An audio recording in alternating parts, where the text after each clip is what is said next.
Hello student, आज हम लोग विद्युत जनित्र पढ़ेंगे। लेकिन विद्युत जनित्र को पढ़ने से पहले फ्लेमिंग के दक्षिण हस्त नियम के बारे में जानना अति आवश्यक है। ठीक है, तो हम लोग फ्लेमिंग का दक्षिण हस्त नियम को पहले जानते हैं। ये है फ्लेमिंग के दक्षिण हस्त नियम। फ्लेमिंग के दक्षिण हस्त नियम का पहले परिभाषा जानते हैं। परिभाषा इसके बारे में कि फ्लेमिंग का दक्षिण हस्त नियम क्या चीज़ को बताता है। ठीक है, तो क्वेश्चन इस तरह से पूछ सकता है कि फ्लेमिंग के दक्षिण हस्त नियम किसे कहते हैं। क्या पूछेगा? फ्लेमिंग के दक्षिण हस्त नियम किसे कहते हैं। ठीक है, तो एनसीईआरटी बुक में यहाँ पर देख सकते हैं, फ्लेमिंग के दक्षिण हस्त नियम के अनुसार, फ्लेमिंग के दक्षिण हस्त नियम के अनुसार अपने दाहिने हाथ की तर्जनी, ये रहा आपका तर्जनी। ठीक है, ये कौन सा अंगुली है? तर्जनी, माध्यमा तथा अंगूठा को, तर्जनी को, माध्यमा को और अंगूठा को, ये वाला हो गया तर्जनी, ये वाला हो गया माध्यमा और ये वाला हो गया अंगूठा। ये तीनों को इस प्रकार से फैलाइए कि तीनों एक दूसरे के परस्पर लंबवत हो। लंबवत हो कहने का तात्पर्य यह है कि प्रत्येक एक दूसरे से कितना डिग्री में होना चाहिए? 90 डिग्री में। ठीक है, तो फिर से एक बार रिपीट करते हैं। फ्लेमिंग के दक्षिण हस्त नियम के अनुसार अपने दाहिने हाथ के तर्जनी, माध्यमा तथा अंगूठा को इस प्रकार से फैलाइए कि तीनों एक दूसरे से परस्पर लंबवत हो। यदि तर्जनी चुंबक क्षेत्र की दिशा को इस प्रकार से फैलाना है। ठीक है, तो यदि तर्जनी ये वाला क्या चीज को? चुंबक क्षेत्र की दिशा को, ये चुंबक क्षेत्र का दिशा को बता रहा है। ठीक है, यदि तर्जनी क्या चीज को बताएगा? चुंबक क्षेत्र की दिशा की ओर संकेत करती है तथा अंगूठा चालक की गति की दिशा, अंगूठा किसका? गति की दिशा की ओर संकेत करता है, तो माध्यमा चालक में प्रेरित विद्युत धारा की दिशा दर्शाती है। इस नियम को फ्लेमिंग के दक्षिण हस्त नियम कहते हैं। ठीक है, ये देखिए, एक बार मेरा हाथ को मैं फोकस करेंगे। ठीक है, अपने दाहिने हाथ के किसको लेना है?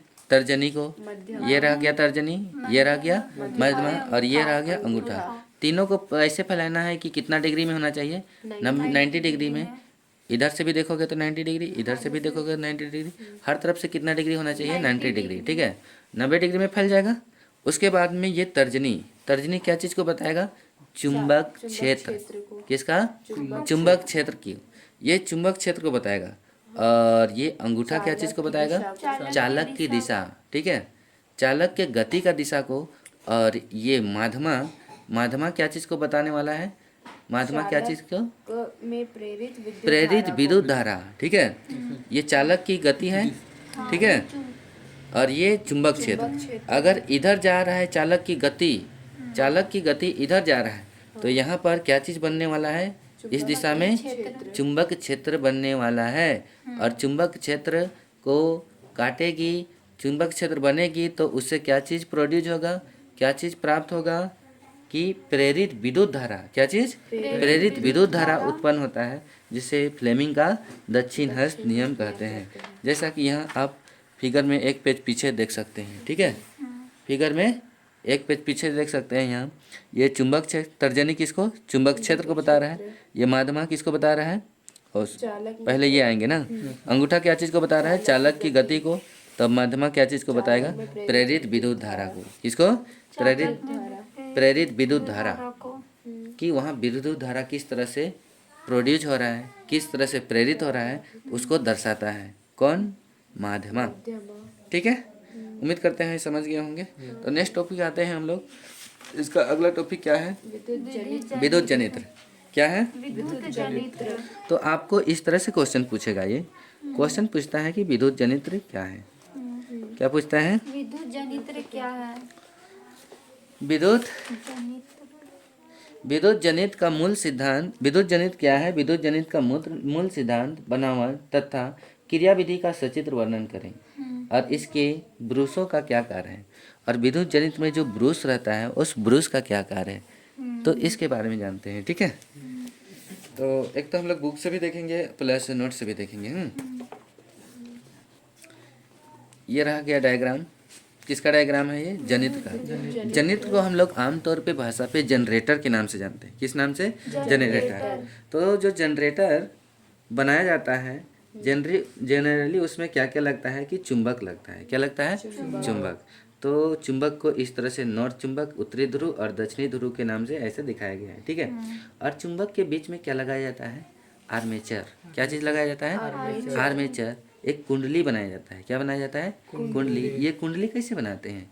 कोई भी नर्म लोहा रहता है, ठीक है, उस नर्म लोहे पर तांबा के तार को क्या किया जाता है? बहुत सारा लपेटा जाता है, तो क्या बन जाता है? कुंडली। अब कुंडली को किसके बीच में रखा जाता है? चुंबक के, ठीक है। तो इस तरह से लेके एक विद्युत जनित्र बनाया जाता है। तो इसका बनावट में हम लोग डिटेल से जानेंगे इसको, ठीक है। सबसे पहले जानते हैं कि विद्युत जनित्र क्या है। क्या जानेंगे? विद्युत जनित्र क्या है, ठीक है। तो विद्युत जनित्र एक ऐसा विद्युतीय उपकरण है। विद्युत जनित्र एक ऐसा युक्ति उपकरण है। क्या है? उपकरण है। उपकरण दैट मीन्स सामान, बिजली वाला सामान, ठीक है। विद्युत जनित्र एक ऐसा उपकरण है जो यांत्रिक ऊर्जा को विद्युत ऊर्जा में बदल देता है। यांत्रिक ऊर्जा को किस में बदल देता है? विद्युत ऊर्जा में। यानी कि जनरेटर में तो पहले से बिजली रहता नहीं है, रहता है नहीं ना। तो जनरेटर को पहले घुमाते हैं, उसको स्टार्ट करने के लिए क्या करते हैं? घुमाते हैं। और घुमाते हैं तो उसमें जो घुमाने में जो ऊर्जा लगा, घुमाने में ऊर्जा लगा, वो ऊर्जा को हम लोग किस ऊर्जा बोलेंगे? यांत्रिक ऊर्जा बोलेंगे। लेकिन वो जनित्र होता है कि यांत्रिक ऊर्जा को किस में बदल दिया? विद्युत ऊर्जा में। बात समझ में आ गया? ठीक है। जनरेटर तो देखे होंगे। तो उसको पहले क्या किया जाता है? घुमाया जाता है। तो हमारे बॉडी का जो ऊर्जा है वो यांत्रिक ऊर्जा को किस में बदल दिया गया? विद्युत ऊर्जा में। इसको, इस उपकरण को क्या कहते हैं? विद्युत जनित्र कहते हैं, ठीक है। अब आते हैं इसका सिद्धांत। क्या चीज? प्रिंसिपल। किस सिद्धांत पे काम करता है? यह विद्युत चुंबकीय प्रेरण के सिद्धांत पर कार्य करता है। कौन? जनरेटर। किस सिद्धांत पर? विद्युत चुंबकीय प्रेरण। यानी कि विद्युत चुंबकीय प्रेरण कहने का मतलब दोनों तरफ चुंबक होगा, उसका चुंबकीय क्षेत्र को काटने के कारण से यहाँ विद्युत प्राप्त होता है। जब कोई कुंडली किसी चुंबक क्षेत्र में घूमती है, कोई कुंडली को चुंबक क्षेत्र में घुमाया जाता है या तो चुंबक क्षेत्र में कोई कुंडली घूमती है, तब उसके सिरे के बीच प्रेरित विद्युत वाहक बल उत्पन्न होता है। तो अगर इस तरह से चुंबक है, इसके बीच में रख कर घुमाएंगे तो इसका सिरा के बीच, मतलब दोनों के बीच में क्या चीज़ उत्पन्न होगा? बल। जब घुमाते हैं, जनरेटर को घुमाते हैं तो काफ़ी ताकत लगता है, ठीक है। हमसे तो होगा ही नहीं स्टार्ट, ये तो हम ट्राई कर चुके हैं, हम बहुत बार कोशिश कर भी चुके हैं कि जनरेटर को हम भी स्टार्ट करके देखते हैं, लेकिन होता ही नहीं, क्योंकि उसमें क्या ऊर्जा बहुत ज़्यादा मात्रा में लगता है, ठीक है। तो इसको घुमाने से क्या उत्पन्न होता है? बल उत्पन्न होता है। क्या चीज़? बल उत्पन्न होता है। क्या चीज़ को घुमाने से? जनरेटर को घुमाने से। यदि कुंडली बंद हो तब उससे धारा बहने लगती है, और ये जब बंद कर दिया जाता है, इसको जब घुमाने वाला को निकाल दिया जाता है, तब उसमें क्या चीज़ उत्पन्न होने लगता है? धारा। जैसे कि जनरेटर स्टार्ट करने से पहले उसको घुमाया जाता है और एक बार निकाला जाता है, जैसे ही निकाला जाता है तो बंद हो जाएगा, और बंद होने लगेगा। बंद होने पर वो क्या चीज़ बहने लगता है? उसमें धारा, यानी कि विद्युत धारा बहने लगेगा। इस धारा को प्रेरित धारा कहते हैं। क्या कहते हैं? प्रेरित धारा। इस प्रेरित धारा की दिशा फ्लेमिंग के दाएं हाथ के नियम के आधार पर निर्धारित की जाती है, ठीक है। ये फ्लेमिंग के दाएं हाथ के नियम के अनुसार कार्य करती है, ठीक। किस सिद्धांत पे काम करती है? फ्लेमिंग के दाएं हाथ के नियम के अनुसार कार्य करती है, ठीक ना। अब आते हैं इसका बनावट। क्या चीज़? कि ये किस तरह से बनाया जाता है। हाँ, इसका क्या जानेंगे? बनावट। तो इसका बनावट में क्या चीज़ हम लोग देखेंगे? देखिए,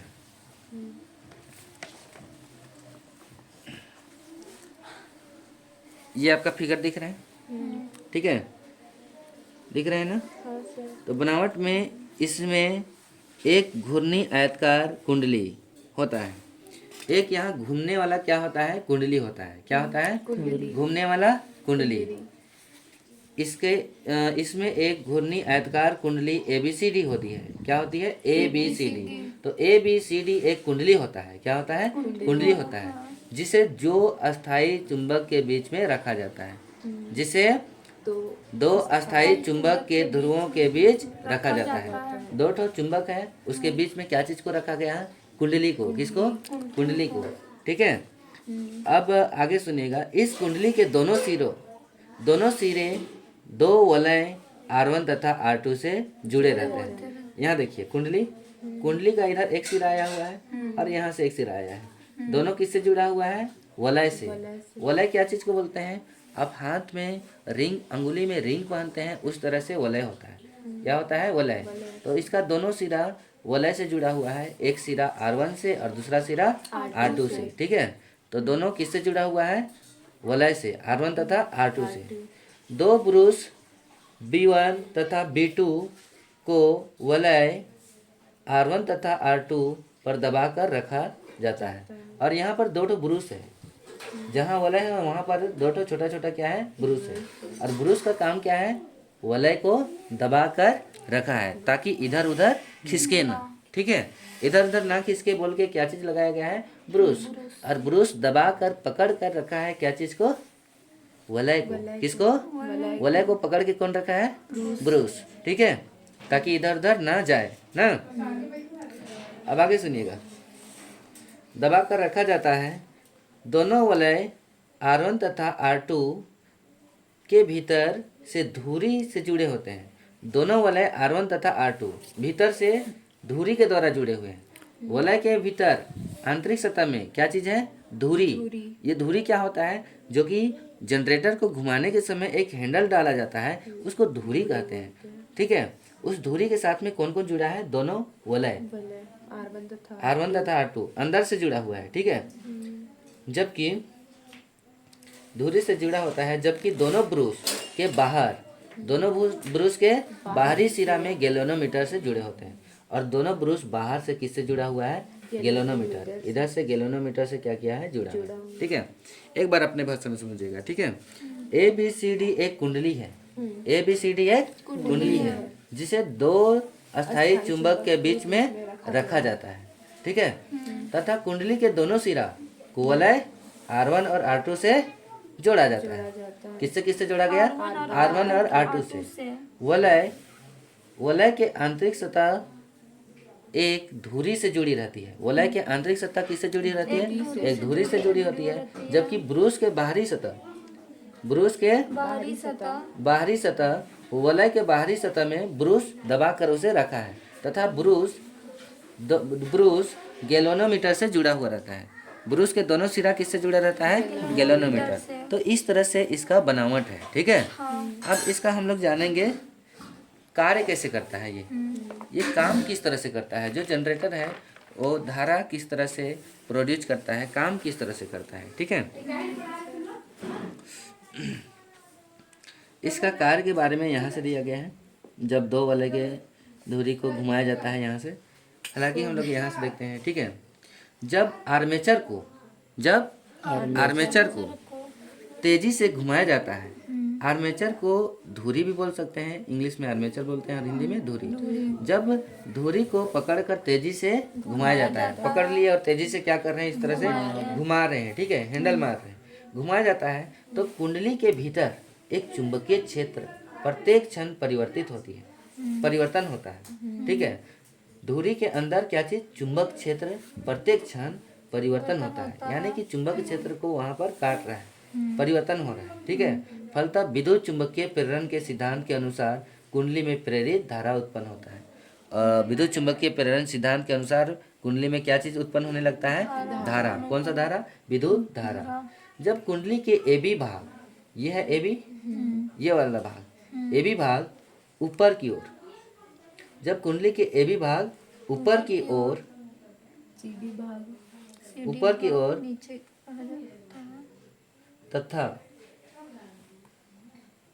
तथा CD भाग नीचे की ओर रहता है।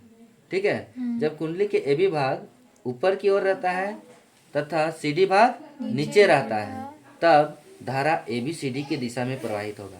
जब ये कुंडली क्या है? AB ऊपर और CD क्या है? नीचे।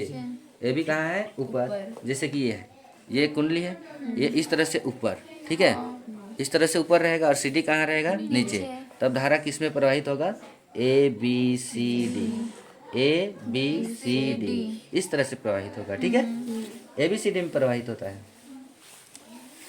और जब CD ऊपर ये तो ए बी अभी ऊपर आ गया था। अब ये इस तरह से घूमेगा तो सी डी ऊपर आ जाएगा, और जब सी डी ऊपर और ए बी नीचे रहता है तब धारा डी सी बी ए की दिशा में प्रवाहित होती है। तब ये अभी इस तरह से है, ठीक है, इस तरह से है। जब ये आधे चक्कर चल जाएगा इस तरह से तो सी डी तो इधर आ जाएगा, सी डी उधर था लेकिन ये घूम के, एक बार फिर से इसको समझिएगा, ये वाला भाग ए बी है, ठीक है, और ये वाला भाग सी डी है। जब ये इस तरह से घूमेगा ऊपर तो अब सी डी तो इधर आ चुका है, आया ना, और धारा तो इधर प्लस तरफ से ही जाएगा, तो धारा किधर हो जाता है, सी डी, सी डी ऊपर हो जाता है और ए बी नीचे रहता है। तब धारा डी सी बी ए की दिशा में प्रवाहित होती है, यानी कि डी सी बी ए की दिशा में प्रवाहित होती है, अर्थात प्रत्येक आधे चक्कर के बाद, प्रत्येक आधे चक्कर के बाद धारा की दिशा बदलती रहती है। जो धारा की दिशा है वो क्या होगा, बदलती रहती है। एक बार ए बी सी डी और दूसरी बार डी सी बी ए, धारा की दिशा बदलती रहती है। इस प्रकार आधे चक्कर में धारा शून्य से महत्तम तक पहुंचती है। आधे चक्कर जैसे ही होता है तो शून्य से कहाँ तक रहेगा, पहले तो धारा कितना था, बिल्कुल जीरो, अब आधा घूमेगा तो शून्य से कहाँ तक पहुंच गया, महत्तम तक, शून्य से महत्तम तक, महत्तम मतलब जहाँ तक उसको पहुंचना चाहिए वहाँ तक, महत्तम तक पहुंचती है। और अगले आधे चक्कर में महत्तम से घटकर शून्य हो जाती है, महत्तम से घटकर क्या हो जाती है, शून्य हो जाती है। तो धारा के अलग अलग मान होने के कारण इस धारा के एसी कहते हैं। कौन सा धारा कहते हैं, एसी, प्रत्यावर्ती धारा यानी कि अल्टरनेट करंट कहते हैं। तथा इस प्रकार के डायनमो को एसी डायनमो के नाम से भी जाना जाता है। इस प्रकार के डायनमो को किस नाम से जाना जाता है, एसी डायनमो के नाम से जाना जाता है, ठीक है। तो इस तरह से ये काम करता है। एक बार फिर से हम लोग रिपीट करते हैं, ठीक। जब कुंडली के, ये क्या है, धुरी, धुरी को पकड़कर घुमाया जाता है, तो इसमें कुंडली के धुरी को पकड़कर घुमाया जाता है तो इसमें चुंबकीय क्षेत्र बनता है। क्या बनता है, चुंबकीय क्षेत्र। और विद्युत चुंबकीय प्रेरण के सिद्धांत पर ये काम करने लगता है। किस सिद्धांत पर, विद्युत चुंबकीय प्रेरण के सिद्धांत पर। और जब इसका ए बी भाग ऊपर और सी डी भाग नीचे रहता है तब धारा ए बी सी डी में प्रवाहित होती है। लेकिन जब सी डी भाग ऊपर आ जाता है और ए बी नीचे पहुंच जाता है तब धारा डी सी बी ए में रिटर्न प्रवाहित आएगा, ठीक है। इस प्रकार से अगर आधे चक्कर में ये धारा शून्य से कहाँ पहुंच जाता है, महत्तम में, जबकि दूसरी आधे चक्कर में महत्तम से कहाँ आ जाएगा, शून्य में। इस तरह से एक चक्कर पूरा करता है। और प्रत्येक आधे चक्कर में इसका मान अलग अलग होता है, अलग अलग घटते बढ़ते रहता है, कभी शून्य से महत्तम, कभी महत्तम से शून्य। तो इसलिए इस प्रकार के धारा को हम लोग क्या कहते हैं, अल्टरनेट करंट बोलते हैं, प्रत्यावर्ती धारा कहते हैं। और ऐसा डायनेमो को, ऐसा उपकरण को क्या बोलेंगे, एसी डायनेमो या तो एसी जनित्र के नाम से जाना जाता है, ठीक है। ज़्यादा डिफिकल्ट नहीं है, हो जाएगा। अब इसमें आता है कि ये भी क्वेश्चन पूछ सकता है कि ब्रूस का क्या कार्य है। तो यहाँ पर देख रहे हैं ब्रूस B1 और B2, ये ब्रूस का क्या कार्य है, क्या चीज़ को पकड़ के रखा है, आर्मेचर को नहीं, ब्रूस वलय को, ठीक है। तो ब्रूस का कार्य क्या होता है, तो ब्रूस विद्युत जनित्र में वलय को पकड़कर रखता है, ठीक है, ठीक ना। तो यहाँ पर ये हो जाता है। अब इसका डीसी जनित्र भी है, क्या है, डीसी, डायरेक्ट करंट। तो डीसी जनित्र का कार्य, इसका तो डीसी जनित्र पूछेगा तो डीसी जनित्र का परिभाषा वही होगा, उसका सिद्धांत भी वही है, ठीक है, और बनावट भी वही है। लेकिन जो डीसी जनित्र में थोड़ा सा जो धारा वर्किंग सिस्टम होता है, कार्य करता है, वो अलग होता है। तो इसके बारे में थोड़ा सा जानते हैं हम लोग, ठीक है।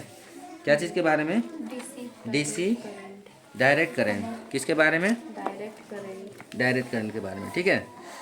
जैसे कि जब आर्मेचर को तेजी से घुमाया जाता है, थोड़ा सा बस डिफरेंस होगा, ठीक है। आर्मेचर को क्या किया जाता है, तेजी से घुमाया जाता है, तो कुंडली के भीतर चुंबकीय क्षेत्र में प्रत्येक क्षण परिवर्तन होता रहता है।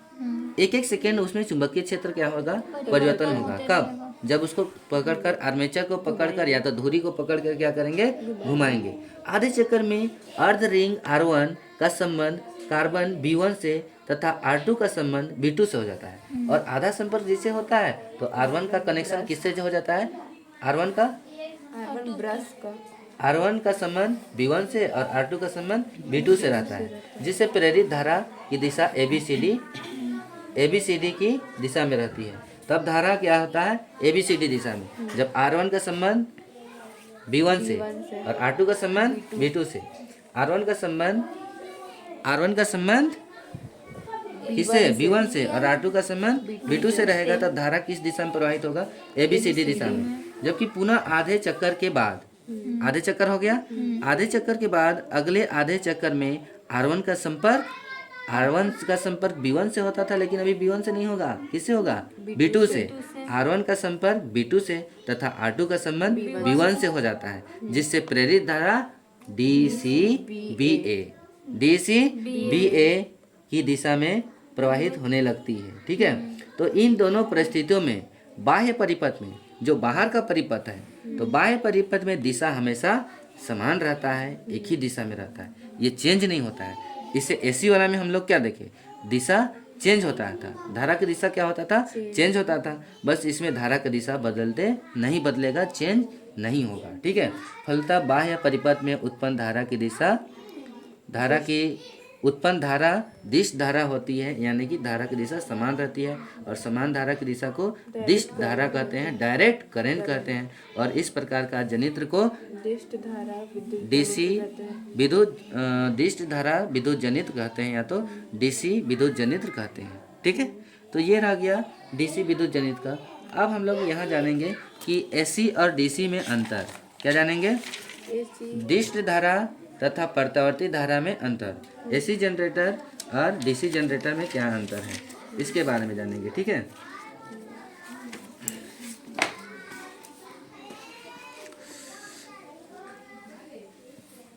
तो DC और AC में अंतर। दिश धारा और प्रत्यावर्ती धारा में क्या अंतर है? वैसी धारा जो सिर्फ एक ही दिशा में प्रवाहित होती है उसे DC धारा कहते हैं। ठीक है, एक ही दिशा में प्रवाहित होगा उसे DC धारा कहते हैं, डायरेक्ट करंट कहेंगे। और प्रत्यावर्ती धारा ऐसी धारा जो कि समान दिशा में समय अंतराल के पश्चात अपने दिशा परिवर्तन कर लेता है, उसे AC धारा कहते हैं।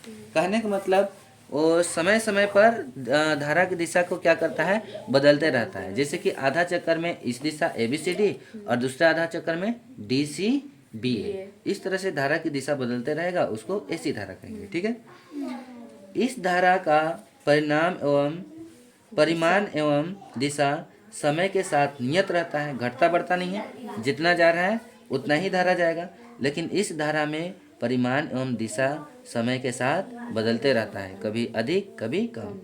ठीक है, इसे एक स्थान से दूसरे स्थान तक ले जाने में बहुत अधिक ऊर्जा व्यय होता है। जो DC है उसको एक जगह से दूसरे जगह ले जाते हैं।